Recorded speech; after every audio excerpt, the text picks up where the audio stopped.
Olá, como vai você? Nós estamos recebendo hoje aqui no estúdio do MPTV o Procurador-Geral de Justiça, Dr. Mauro Curvo, que esta semana ofereceu denúncia contra 5 militares envolvidos no esquema de interceptações ilegais no estado de Mato Grosso. Dr. Mauro, esses militares denunciados vão responder por quais crimes? Cristina, eles vão responder por crimes previstos na legislação penal militar. Porque, ao levarem a efeito a interceptação ilegal, clandestina, de pessoas que nada tinham a ver com investigações que estavam em andamento, ao constituírem aparentemente uma organização criminosa voltada para obter essas interceptações clandestinas, eles infringiram dispositivos da legislação penal militar e é por isso que eles estão agora respondendo, por isso que eles foram denunciados.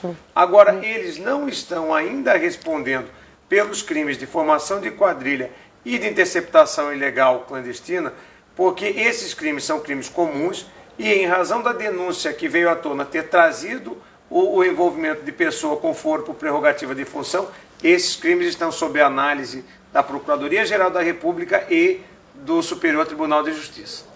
Doutor, essas denúncias foram levadas até o Ministério Público pelo promotor de justiça, Dr. Mauro Zac, que inclusive era secretário de Segurança Pública do governo do Estado.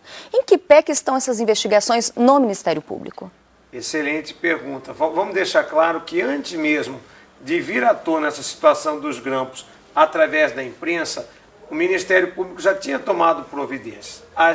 Tudo começou quando a gente recebeu da Procuradoria-Geral da República, encaminhado por lá, uma representação que o Dr. Mauro Zac havia feito dirigida ao Procurador-Geral da República. Lá eles analisaram e não viram elementos para que continuasse lá e nos encaminharam.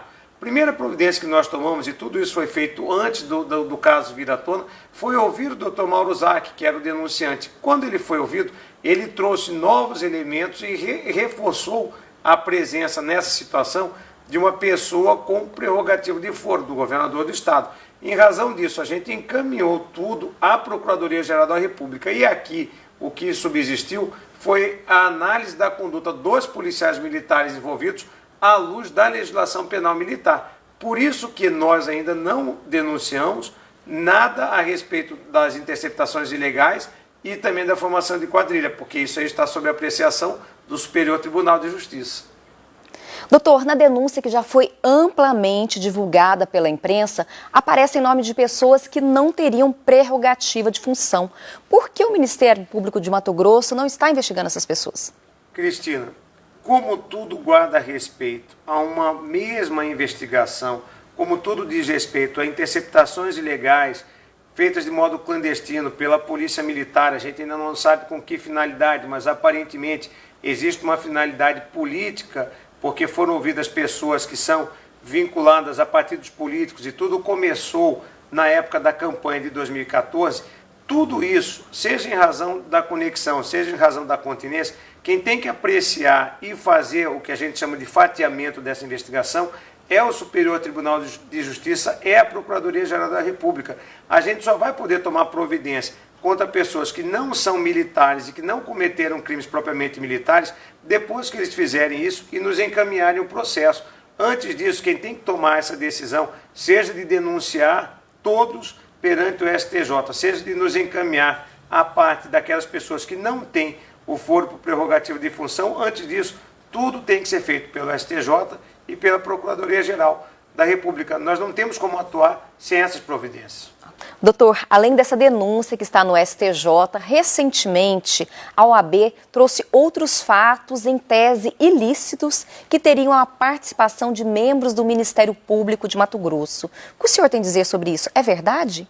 Veja, a OAB ela ingressou como notícia crimes perante o Tribunal de Justiça, noticiando algumas situações que nada tem a ver com essa questão que ficou conhecida como Grampolândia.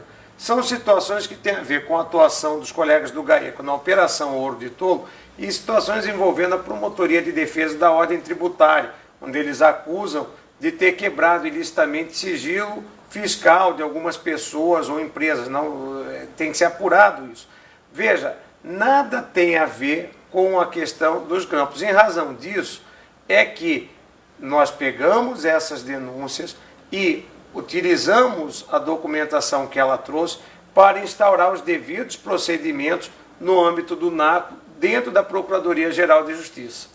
Doutor, e por que o senhor pediu o arquivamento dessa notícia-crime no Tribunal de Justiça? Olha, nós pedimos porque a OAB formulou essa notícia-crime perante o Tribunal de Justiça, quando deveria tê-lo feito perante a Procuradoria-Geral de Justiça. A lei diz que quem tem atribuição para fazer a investigação é o Procurador-Geral de Justiça, não é o Tribunal de Justiça. Em razão disso, da gente já ter instaurado os devidos procedimentos apuratórios, que nós promovemos o arquivamento que não foi aceito pelo Tribunal de Justiça. Doutor, muita gente tem questionado o fato do Ministério Público querer investigar seus próprios membros. O que o senhor tem a dizer sobre isso? Olha, o que me causou surpresa foi exatamente as pessoas estranharem essa situação. Porque quando a gente vê o que acontece no mundo, a gente observa o seguinte: quando um médico é acusado de ter errado em uma cirurgia, quem investiga é o Conselho Regional de Medicina. Quando um engenheiro faz um projeto e derruba um prédio, quem investiga é o Conselho Regional de Engenharia. Quando a OAB vai apurar um desvio de conduta de um advogado, quem investiga é a OAB. Quando um juiz é acusado de um desvio de conduta, quem investiga é o Tribunal de Justiça.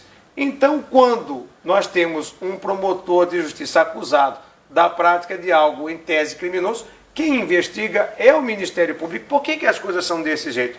São desse jeito porque depois da sociedade, que tem todo o interesse de que as pessoas ajam de acordo com a lei, quem tem o maior interesse depois da sociedade é a instituição. A instituição precisa cobrar que seus integrantes se conduzam de acordo com as regras do jogo. Então é ela que tem todo o interesse em apurar eventual prática de desvio de conduta por parte de seu integrante. É assim desde que o mundo é mundo. Por isso que me causou estranheza a surpresa com essa situação. E diante de tudo isso, doutor, o Ministério Público vai recorrer dessa decisão do Tribunal de Justiça?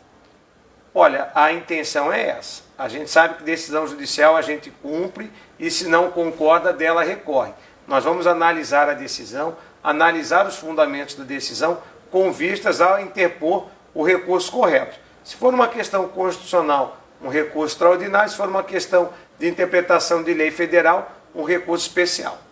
Doutor Mauro, outro ponto que está sendo muito discutido nesse caso é o fato da OAB querer acompanhar as investigações e o Ministério Público ser contra isso. O que justifica essa postura?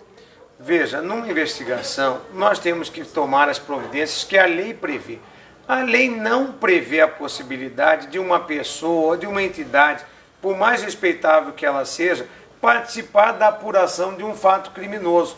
Então, em nome de uma eventual transparência, se a OAB participa disso que está aí, produzindo provas e requerendo diligência, a princípio, amanhã, tudo isso vai ser anulado, porque vai estar se impondo ao investigado um gravame que a lei não prevê. Além disso, nessa situação concreta, o que nós temos aí?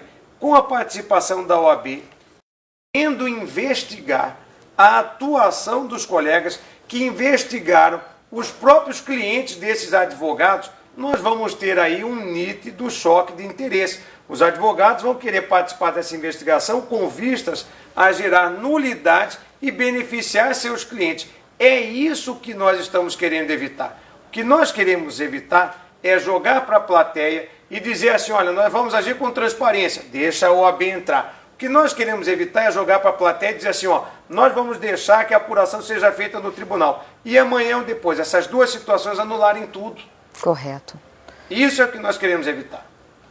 Doutor Mauro, vamos agora para as considerações finais. Veja, essa situação toda, infelizmente, causou uma exposição da instituição Ministério Público. Por quê? Por desinformação foi falado que o Ministério Público está arquivando o caso dos grãos. Olha, não é nada disso, como a gente já falou aqui ao longo dessa entrevista. E mais, nós estamos falando de um Ministério Público que deve ter sido, no Brasil, o precursor em conseguir prender e recuperar dinheiro desviado de cofre público. Nós ficamos com o ex-governador e vários ex-secretários presos por mais de ano aqui no nosso estado. Nós deflagramos inúmeras operações e conseguimos trazer de volta aos cofres públicos centenas de milhões de reais que foram desviados. Agora, isso é um trabalho que a gente vem desenvolvendo, um trabalho onde a gente faz isso em harmonia com os poderes, em harmonia com a OAB, mas agora, sem deixar de lado o respeito às prerrogativas institucionais. Nós não podemos abrir mão de 1 milímetro de nossas prerrogativas, nós respeitamos e exigimos que os outros também ajam de acordo com aquilo que preconiza a lei. Porque no momento em que cada um sai fazendo o que quer, sem considerar o que a lei prevê, tudo o que é feito é anulado lá na frente, a gente desperdiça, joga fora dinheiro público e quem merece fica sem a devida punição. Doutor Mauro, agradeço a sua presença aqui no estúdio do MPTV por ter esclarecido esse assunto que vem causando dúvida em tanta gente. Olha, na verdade eu é que agradeço este espaço no MPTV para poder esclarecer a população do nosso estado. E até a nossa próxima edição.